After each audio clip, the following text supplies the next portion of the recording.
en una en realidad. Es como una especie de trampas, ¿no? Es una trampita ahí que, bueno, no lo hemos ejercido, lo podemos ejercer ahorita que está la bronca calientita, y por el otro, el haberse echado para atrás cuando le amparan a un grupo de empleados, es como, pues sí quiero, pero no quiero, pero mientras ya nos dieron a tole con el dedo, ¿no? Nancy, para el uso de los 15,000 millones de pesos. Definitivamente, pues sí es una actuación tramposa, porque por una parte dice la propia ministra presidenta de la Suprema Corte de Justicia de la Nación, que al mismo tiempo es quien preside todo el Poder Judicial de la Federación, que sí se va a entregar ese recurso, pues digamos que un poco en el compromiso de que ya el Congreso de la Unión falló en ese sentido, es decir, por mayoría, tanto en Cámara de Diputados como en Cámara de Senadores, les extinguen estos fideicomisos. Entonces, lo que tiene que hacer el Poder Judicial de la Federación es devolver este dinero a la tesorería de la Federación. En este caso se les da una salida decorosa por parte del propio presidente López Obrador. Ella acepta esa propuesta y a la hora de la hora dice es que hay impedimento judicial. Pero ¿cómo? O sea, ¿cómo podemos entender un impedimento judicial,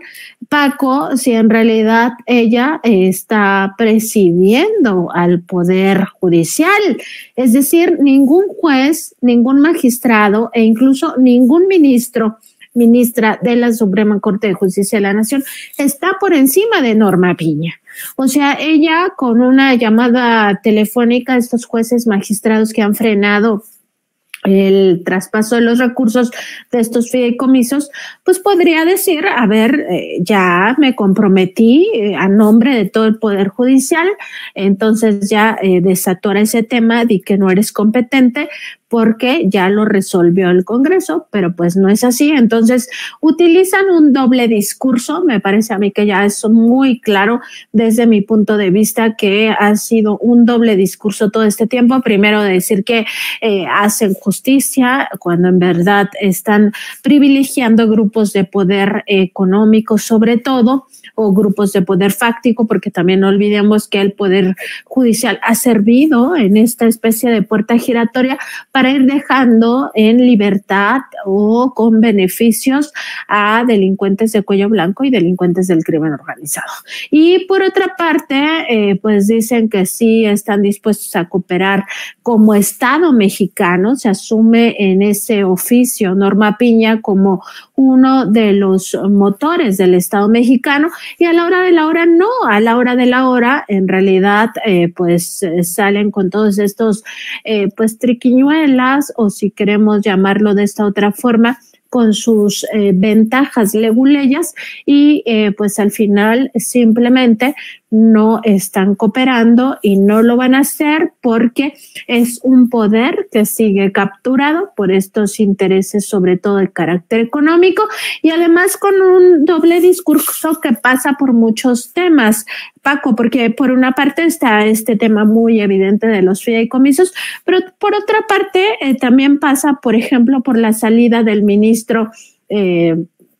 Arturo Lelo de la Rea, porque en este caso, cuando este ministro de la Suprema Corte, Arturo Saldívar Lelo de la Rea, dice que va a renunciar a su cargo, ya nada más le falta un año, además hay que decirlo, o sea, ya ni siquiera era como que le falta demasiado tiempo, no, le falta nada más un año, él ya estuvo 14 años en el cargo. Cuando manifiesta esta posición de irse a trabajar en un proyecto de nación, pues pareciera que los otros ministros no tienen proyecto de nación, cuando sí lo tienen, Paco. O sea, es muy obvio que el proyecto de nación de al menos 8 de esos ministros, más bien de 8 de esos ministros, es precisamente el proyecto neoliberal. Entonces, desde un doble discurso así como que, ay, se va a la izquierda, o se va a militar a Morena, o se va a militar a la Cuarta Transformación. Sí, pero ellos están no solo militando en el modelo económico neoliberal, sino fallando en consecuencia. ¿Y qué significa eso? Fallando en contra del pueblo de México. Entonces sí creo, Paco, realmente que está ya muy evidente estas trampas, como lo mencionas atinadamente, o estos dobles discursos o esta falta de cooperación y también de sensibilidad, porque aquí estamos hablando que México pues es un país con muchas carencias, muchas necesidades, una parte importante de la población, más del 50% de la población mexicana se encuentra en situación de pobreza, precisamente derivada de este modelo económico neoliberal, que lo único que hace es aumentar la brecha entre ricos y pobres, porque todo lo concentra en unas pocas manos, pues bajo este argumento de que pues tú estás en la pobreza porque no te esforzaste tanto para estar en la riqueza, como si de eso dependiera, ¿no? Y además los trabajos, pues con jornadas que van mucho más allá de las 8 horas, porque un solo trabajo no te funciona, entonces tienes que tener 2 o 3 trabajos, y además con salarios de miseria que lo único que hacen es esclavizar a las personas sin seguridad social, porque eso también se los permitió el modelo neoliberal, etcétera. Entonces, ¿de qué hablan? Por supuesto que la gente se esfuerza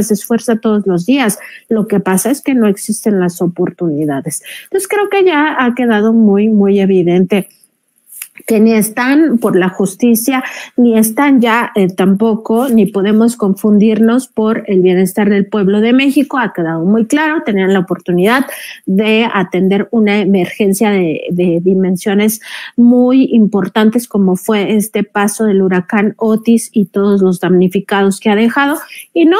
estuvieron a la altura de las circunstancias, y por supuesto eso se los va a tener que cobrar el pueblo de México en algún momento. 2024 es una buena oportunidad porque se plantea que si se tiene mayoría en el Congreso, mayoría calificada, pues entonces vendría este proyecto de reforma al Poder Judicial de la Federación para poder democratizarlo y al mismo tiempo limpiarlo ya, como platicábamos en otro momento, Paco, para poder hacer o refundar este poder que realmente, pues, en la mayoría de los casos está podrido.